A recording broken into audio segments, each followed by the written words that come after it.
o nosso sistema imunitário, né? Quais são os defeitos da imunidade? Existem não somente os defeitos, tá, pessoal, mas também existem os excessos da imunidade.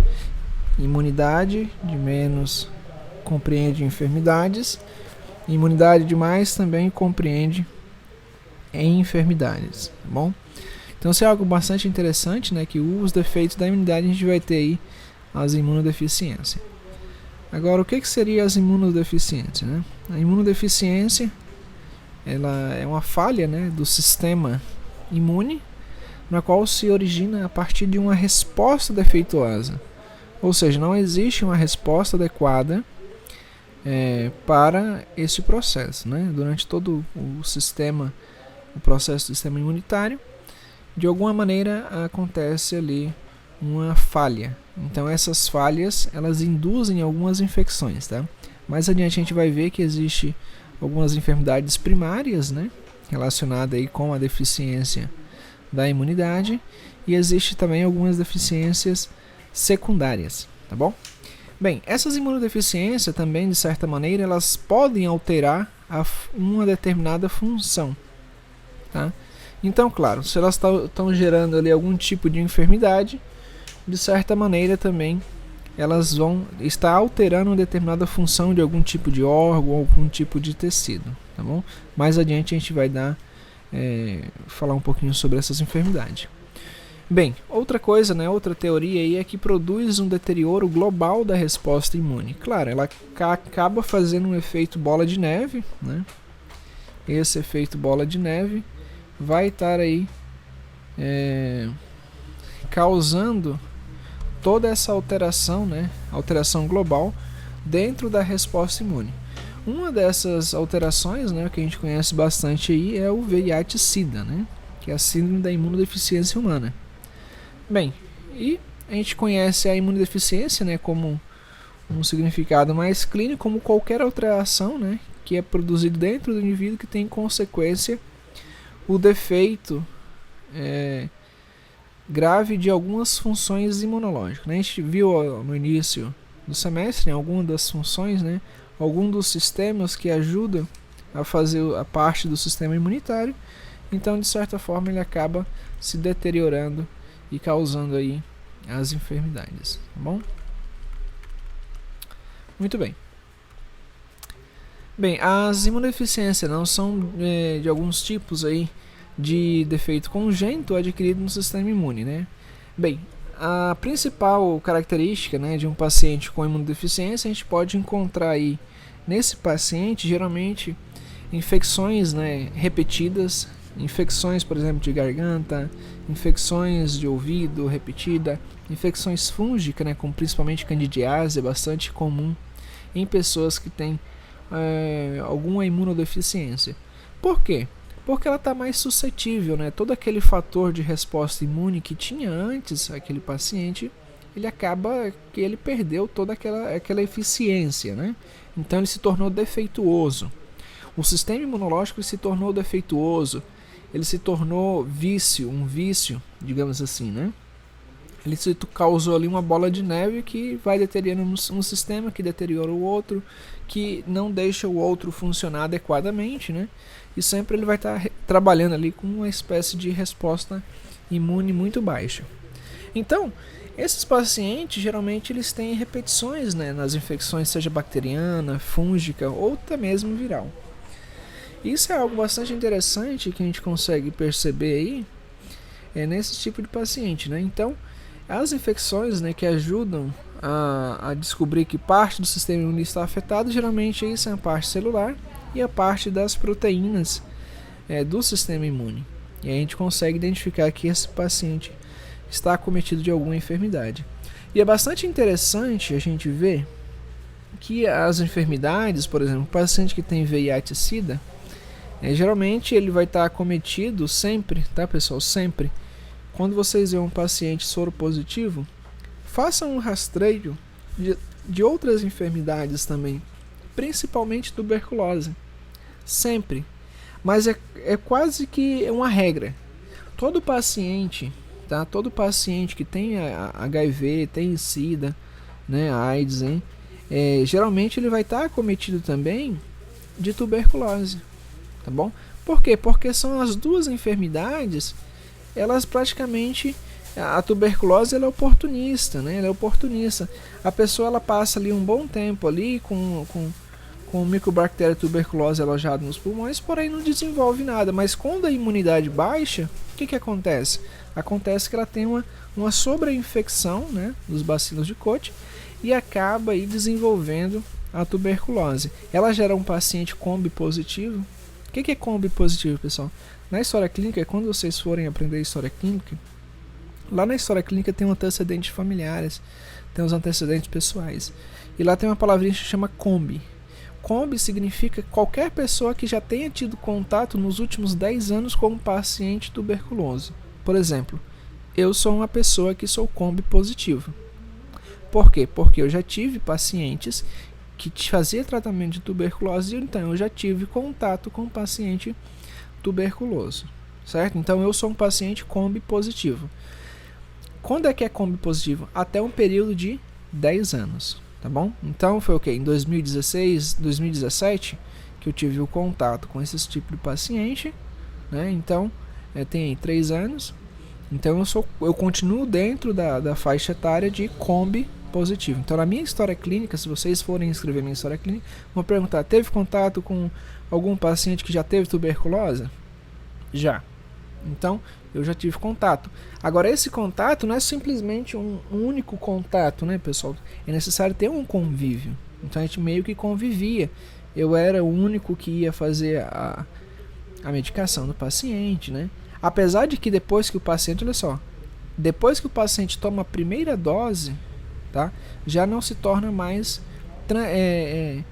bacilo transmissor, tá? Ele não consegue mais transmitir o bacilo.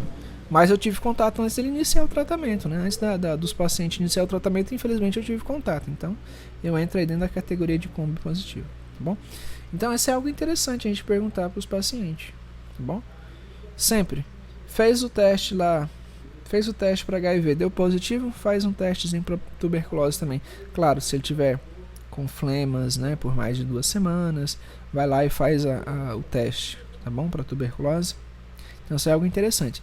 A tuberculose somente vai se manifestar, ou a maioria das enfermidades que a gente vai falar daqui a pouco, elas somente vão se manifestar depois que a imunidade, né, o sistema imune estiver baixo, tá bom? Bora lá.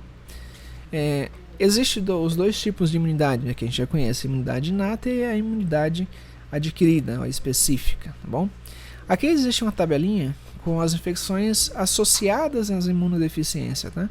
Eu não sei como é que tá chegando, quem tá no celular tá vendo bem pequeno, né? Eu tô vendo aqui bem pequeno no meu celular também, mas o slide eu vou disponibilizar para vocês, depois vocês podem acompanhar aqui com a gravação também, né? Vou até conferir a gravação aqui, porque não pode dar erro na gravação, né? Tá gravando, tá tudo certinho, muito bem. Então, existe aí algumas alterações, né? Algumas alterações imunológicas que se associam com determinadas enfermidades. É meio que comum. Tem um, tem o outro, tá bom? Tem um, vamos procurar o outro para ver se também tem, né? Por exemplo, dentro da imunidade inata, por defeito a gente vai encontrar, quer dizer, sim, quer dizer que se eu tiver uma imunidade inata, tiver problema aqui, né, um defeito dentro dos fagocitos, geralmente eu vou ter uma infecção mais associada, vamos colocar uma canetinha, mais associada por bactérias e fungos, né? Por bactérias e fungos, geralmente bactérias associadas a infecções do trato urinário e infecções do trato respiratório. Streptococo, Proteus, Klebsiella, Serratia e Nocardia, né? São algumas das enfermidades. Tem essas bactérias, pode procurar que vai ter Cândida, né? Seja candidiase oral ou vulvaginal, vai ter. Aspergilo também vai ter. Mucorale também vai ter, né? Então, eles são associados, né? Geralmente aqui tem defeito nos fagocitos, né? Lembra o fagocito que a gente estudou na parcial passada? Muito bem. Os fagocitos aqui também se unem, né? Exatamente com os patógenos mais comuns. Então a gente tem Streptococcus, Proteus, Klebsiella, Serratia e Nocardia, né? Sempre associado com Cândida, Aspergilo e Mucorales. No sistema complemento a gente vai ter bactérias do tipo piogêneos, ou seja, bactérias que necessitam de ar, né? Então a gente tem a Neisseria e Haemophilus influenzae, né? Aqui esse tipo de Haemophilus, né? E o Aspergillus também. Os linfocitos NK, né? Os natural killer, geralmente associado ao herpesvírus, né? Sempre a gente vai procurar o herpesvírus, né? Vamos ver se ele é tipo 1 ou tipo 2, né? Tipo 1 é quando a gente tem o sapinho na boca, né? E tipo 2 a gente já encontra aí por transmissão sexual, verdade? Ops, agora sim. E os linfocitos P, né? O linfocito B, na imunidade específica, geralmente bactéria piógenes e protozoos extracelulares, né? Estafilococcus, Haemophilus, Streptococcus, geralmente é associada a giardia e enterovírus, né? Enterovírus também, que geralmente vai ter problemas gastrointestinais, muito comum, muito frequente nesse tipo de paciente. Então, por isso que quando a gente fala de imunodeficiência, a gente fala de síndrome, pessoal. Tá? A gente vai falar de síndrome. O que é síndrome? Vocês estão passando semiologia. O que é síndrome? Síndrome é um conjunto de sinais e sintomas. Na verdade, não é um conjunto de sinais e sintomas? Então, se eu tenho um conjunto de sinais e sintomas, quando eu tenho alteração lá no meu sistema imunitário, né? Quando eu tenho um defeito no meu sistema imunitário aqui, consequentemente eu vou ter um monte de infecção também associada. Por exemplo, o paciente vai estar com diarreia, né? Ele pode estar com diarreia, pode ser qualquer coisa, né? Pode ser qualquer uma dessas bactérias aqui que está causando diarreia no paciente. Aí você vai ver lá no final, o paciente tem a síndrome da imunodeficiência humana, não é verdade? Então, são várias alterações que provoca aí nas infecções associadas à imunodeficiência, beleza? Bem, linfocitos T, né? Geralmente é algum tipo de patógeno intracelular, geralmente com microbactéria, Listeria, Streptococcus. Procura aí toxoplasmose, tá?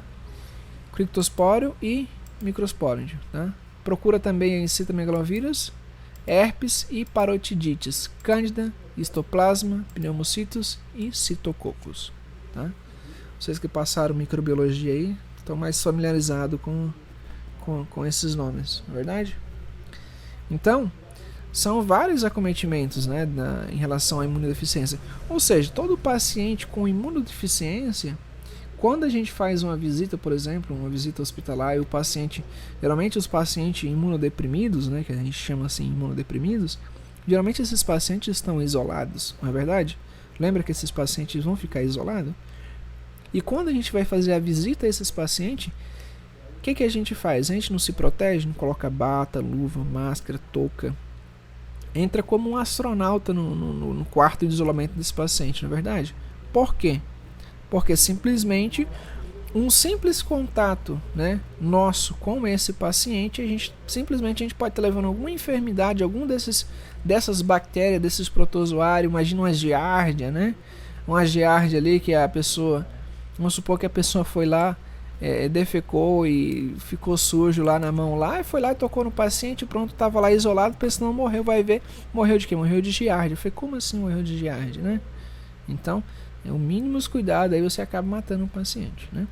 Candidiase repetida também aqui, muito comum, né? Questão dos fungos aí, beleza? Vamos dar continuidade? Então, as imunodeficiências se classificam entre primária e secundária.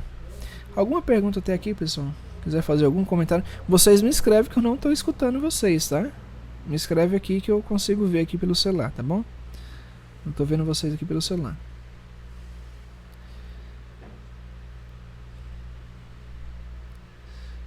Muito bem.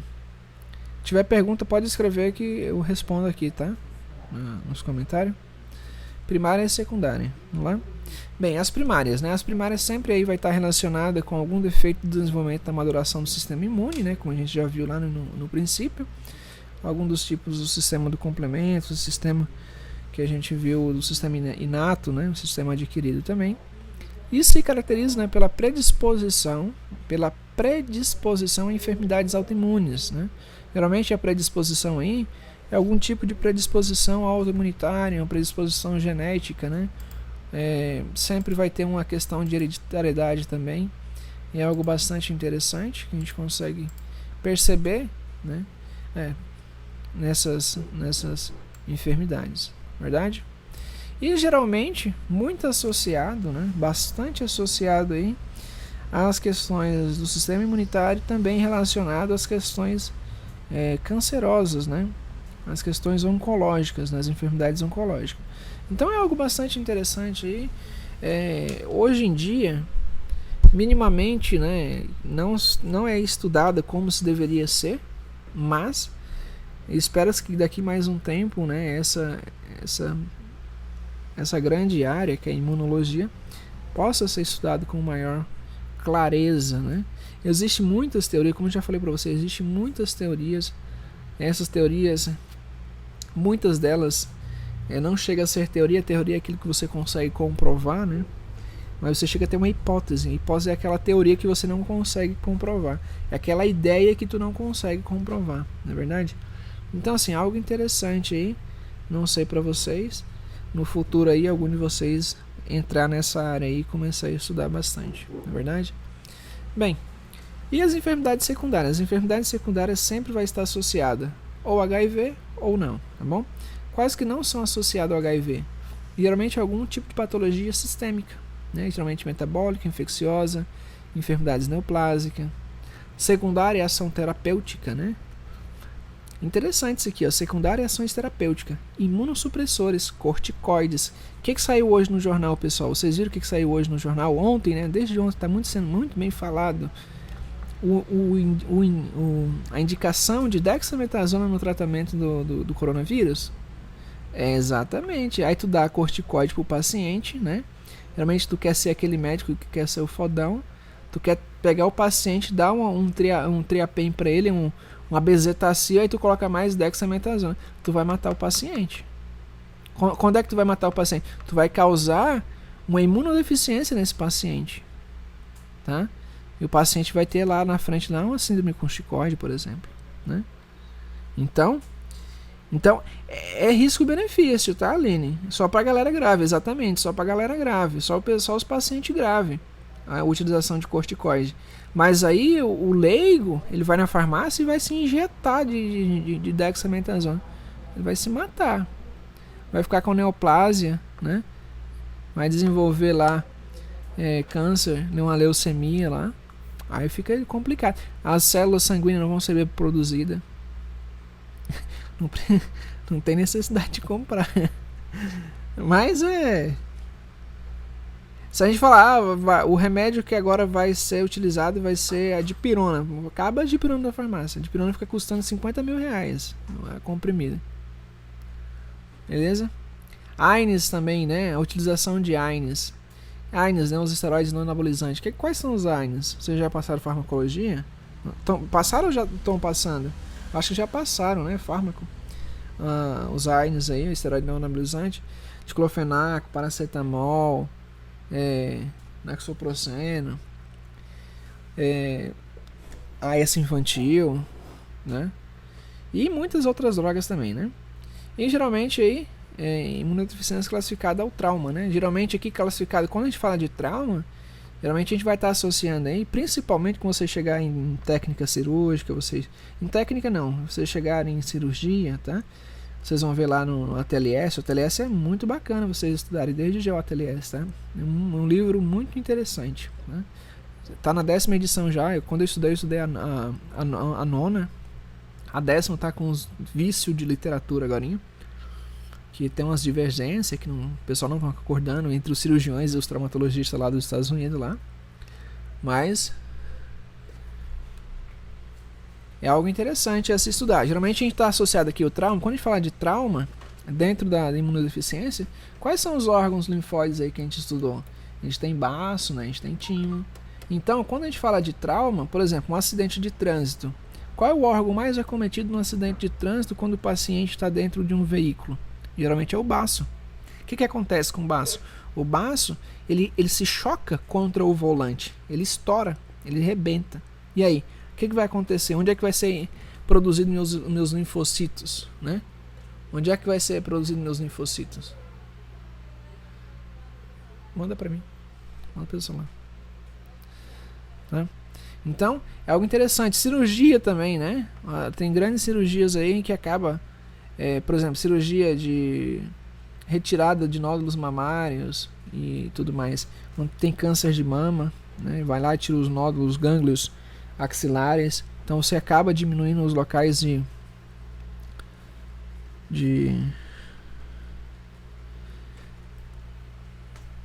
colonização, né? De colonização não, perdão. Você acaba tirando ali os locais, né? Que fica os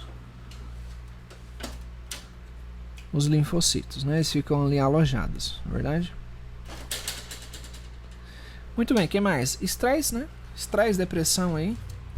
Estresse e depressão é o mal do século, né? Vocês já sabem, o mal do século. Estresse, depressão, e depois, ainda mais depois dessa pandemia aí, a galera vai endoidar, literalmente, né? Tem muitos deprimidos. Tava falando agora, tem um pessoal do grupo aí. Não é do grupo de vocês, mas é do quinto semestre. Pessoal querendo desistir agora, pessoal. Eu, sinceramente, tava conversando, né, com a pessoa. Eu falei, não tem necessidade. Ou seja, falta o quê? 2 semanas. Em 2 semanas, né? Passando essa semana que vem na outra, já acabou as aulas, aí é só prova. Tranquilo, né? Não tem que se preocupar mais com isso, né? Você vai perder, você já veio até aqui. O que custa mais 2 semanas, né? Chegar mais até a frente, né? Então muitas pessoas estão desmotivadas, tá com estresse, tá estressada. Eu mesmo tô estressado, isso é chato, né? Todo dia. Agora não, acho que a moça não tá aqui, mas ela fica me acompanhando o dia todo. Hoje ela não tá aqui. Ela me acompanha o dia todo. Então é estressante, da hora, dá tipo 7 horas, né? A aula de vocês fica lá, bora, vai ter aula, não vai ter aula. É chato, é estressante. Vocês também ficam estressados. Ainda ontem eu tava conversando com o Dr. Otis no grupo, acho que no grupo 2, né? O pessoal reclamando, nossa, a gente fez um trabalho tão difícil, vale tão pouco tempo, pouco ponto, que não sei o que. Eu falei, meu Deus do céu, cara. Se vê que não compensa, né? Não tem condições de fazer, não faz o trabalho. Acho que não compensa, não faz o trabalho, não se estressa, né? Vou me estressar pra quê? É igual anatomia na minha época, né? Na minha época, eu não fiz nenhum desenho de anatomia. Eu não fiz, não faço. Não tinha quem fizesse eu fazer, né? Aí a coleguinha lá que fez tudinho lá, no final ficou reprovada na segunda instância. O doutor não deu nenhum ponto lá. Eu falei, poxa, sacanagem. Imagina se eu fizesse, né? Isso é desmotivador, então você tem que saber jogar. É um jogo isso aqui, então eu tava falando, isso aqui é um jogo. Se vocês souberem jogar bem, vocês vão lá pra frente, né? Não tem erro. Vocês vão lá pra frente, vão passar aí tranquilamente, tá bom? Cadê? Vocês estão me escutando ainda? Pelo amor de Deus, você escreve alguma coisa. Ah, aqui, já escreveram aqui, né? Às vezes eu tenho a impressão que não me escuta, eu fico falando sozinho aqui, só reclamando da vida. Não, sim, o Vitor comentando, né? Deu vontade de desistir faz tempo. Não, realmente, tem hora que você pensa assim, cara, eu não sei o que vai acontecer amanhã. Eu falo, pessoal, eu converso mais com eles, né? Eu tenho mais contato, tenho mais aula com o pessoal de histologia. Então eu sempre falo pra eles, rapaz, não tem com o que se preocupar. Não é verdade? Não tem com o que se preocupar. Igual a moça tava falando pra mim, olha, a colega que queria desistir e tal, não sei o que. Eu falei, não, fala pra ela que não compensa. Não tem porquê, né? Vai acabar logo o semestre. Vamos supor que ficou reprovado em uma matéria. Vai lá, faz segunda instância, não é verdade? Não tem essa chance de fazer segunda instância? Vai lá, faz segunda instância, a gente ajuda, a gente dá um jeito, não é verdade? Eu mesmo, eu ajudo, não tem nenhum problema não. Daí essa senha aí que eu faço. Mentira. Vai que vocês estão gravando, tá? Mas tem muita gente, e no começo também teve muitas informações, né, relacionadas ao Ministério da Educação e tal. Não, mas pro YouTube é só quem tem um link. Ninguém vai ver, não. Eu só vou passar o link pra quem faltou. Aí agora, se eles gravar essa parte, eu mato eles. Eu juro. Saline, querendo burlar o sistema. Sim, vale, o Ian. O semestre vale, tá? Não tem nenhuma dúvida quanto a isso. Beleza? Na sexta-feira a gente teve uma reunião, mais uma vez afirmando sobre isso. Tá bom? Eu gravei a reunião, só que aí eu simplesmente não ficou gravado o áudio, senão eu passaria pra vocês tranquilamente a reunião. Ou te cobraram pelo WhatsApp. Ah, não, tá. Isso aí é sacanagem, mano. O pagamento de vocês até o dia 31 de dezembro, tá, pessoal? Até o dia 31 de dezembro, tranquilamente aí, tá? tranquilamente, ok? Aí vocês têm que cobrar, né, esses 10% aí, 10% para quem paga à vista, né? 10% aí. Muito bem, vamos finalizar aqui. Na próxima aula, na 8h30, a gente conversa um pouquinho mais. Vamos finalizar esse tema, depois eu vou passar outro tema, beleza? Porque amanhã a gente faz a... Eu somo a nota de vocês e entrego a nota, beleza? Não, é isso que eu falei, a reunião é isso que eu falei mesmo, tá? O pagamento de vocês até o dia 31 de dezembro. Eles falaram dessa oferta aí dos 10%, né? Que ia ser ofertado para vocês. Mandou a gente pegar leve com vocês. Eu pego mais leve. Pegar mais leve com vocês é impossível, não tem como. Fica difícil, né? Depois eu vou passar um documento para vocês, que é um protocolo, que é o seguinte: se a maioria for mal em uma prova, aquela prova não pode ser prova, ela tem que ser considerada um repasso, tá? Tem gente que vai ser prejudicado por causa disso, e tem doutor que não está respeitando a regra, tem que respeitar a regra. Eu sou muito a favor de respeitar aquilo que foi combinado no começo. Lembra, no nosso primeiro dia eu falei, ó, comigo é tranquilo. Então, se eu falei que comigo é tranquilo, eu tenho que honrar minha palavra até o fim, no último dia do semestre. Nem que vocês me façam raiva, né? Eu tenho que falar, foi tranquilo, é tranquilo. Nem que me faça raiva, tem que ser tranquilo, não é verdade? Muito bem, então a gente tem aqui na secundária as que são associadas com VIH e SIDA, que a gente já falou um montão já também, né? Bora lá. Defeito das células fagocíticas, né? A gente tem a neutropenia congênita severa, tem uma neutropenia cíclica, déficit molecular de adesão, né? LED 1, LED 2, síndrome de Chick-Dark, síndrome de Chestman, enfermidade granulomatosa crônica. Vamos fazer uma live para reclamar da vida, déficit da glucosa 6-sulfato desidrogenase, déficit da mieloperoxidase, né? E déficit do receptor IFNG, bom? E tudo isso vai estar relacionado aí com as deficiências do sistema de complemento também, e é considerado aí dentro das enfermidades de deficiência da imunidade primária, beleza? Outras enfermidades, né? Outras características, né? Anormais tanto na imunidade mediada por linfócitos T quanto linfócitos B. A gente tem a síndrome severa da combinada da imunodeficiência, tá? Que é a ICIS, e a X-linked, né? Que é a síndrome severa da imunodeficiência combinada. Tem uma terapia gênica, né? Deficiência de JAK3, de HANG1 e HANG2 e deficiência de ADA, ok? Hormona antidiurética. Temos também a gama-globulinemia ligada ao fator de coagulação 10, tá bom? Deficiência seletiva da imunoglobulina A, síndrome da hiperglobulinemia M, síndrome da hipoglobulinemia E, e a imunodeficiência comum variável, entre outras, né? Tem 1 milhão de enfermidades aí que a gente pode ver dentro das deficiências da imunidade, beleza? Dentro das metabólicas, né, a gente tem a malnutrição calórico-proteica, né? A gente vê aí a síndrome de Kawasaki e Kwashiorkor, deficiência de vitaminas, né, ou algum tipo de oligoelementos.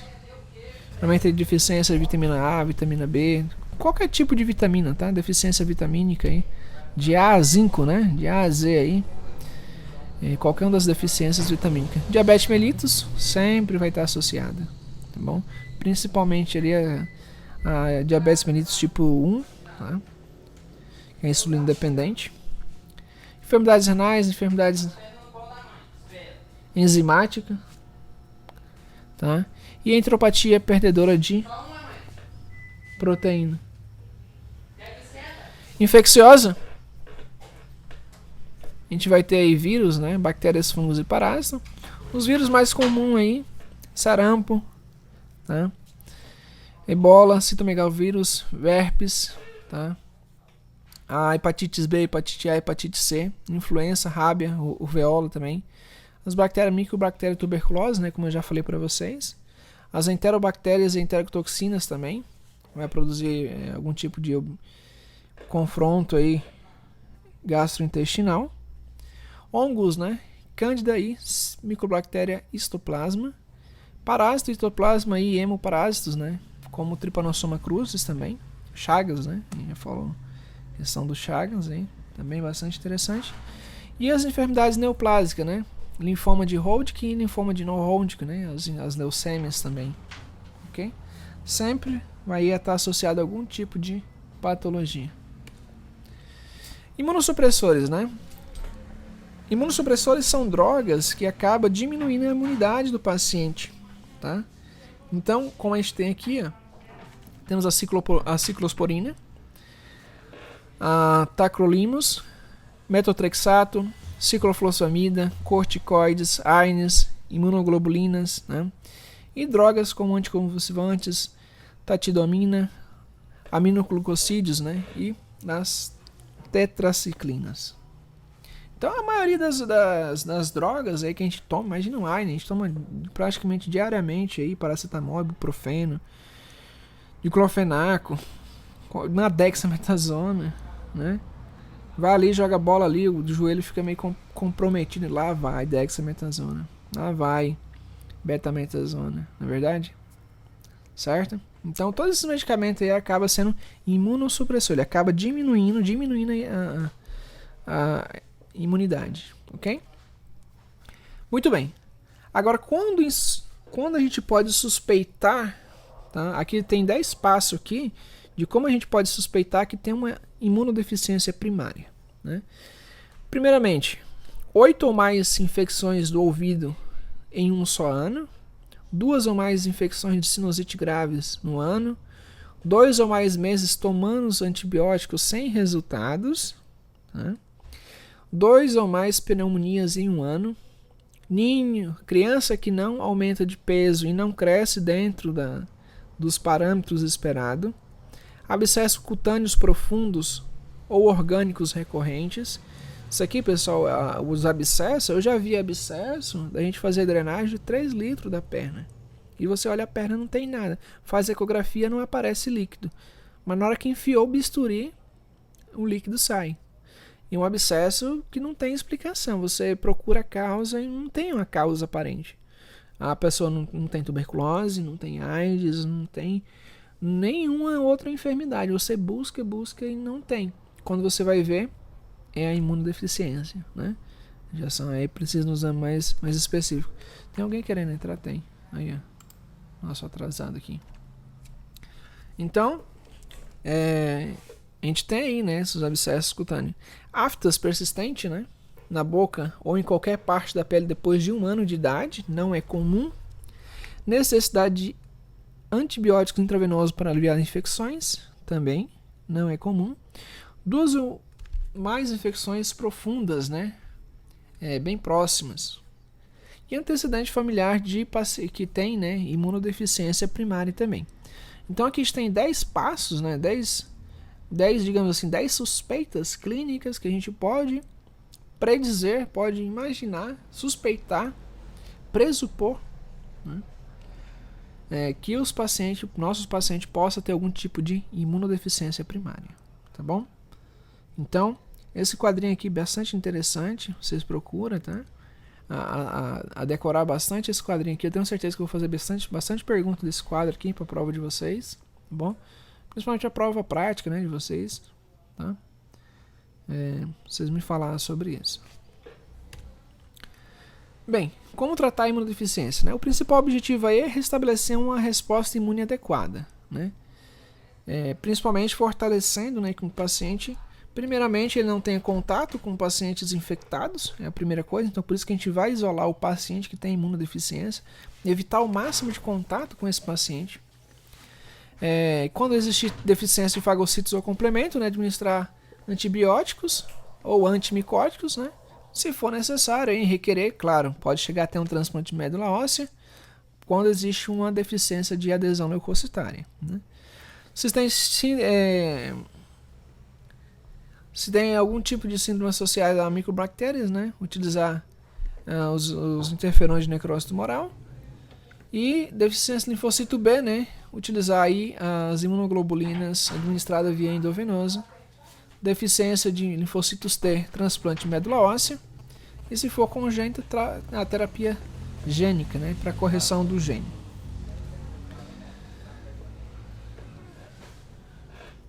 O Cleidino já entrou? Agora a Thelma.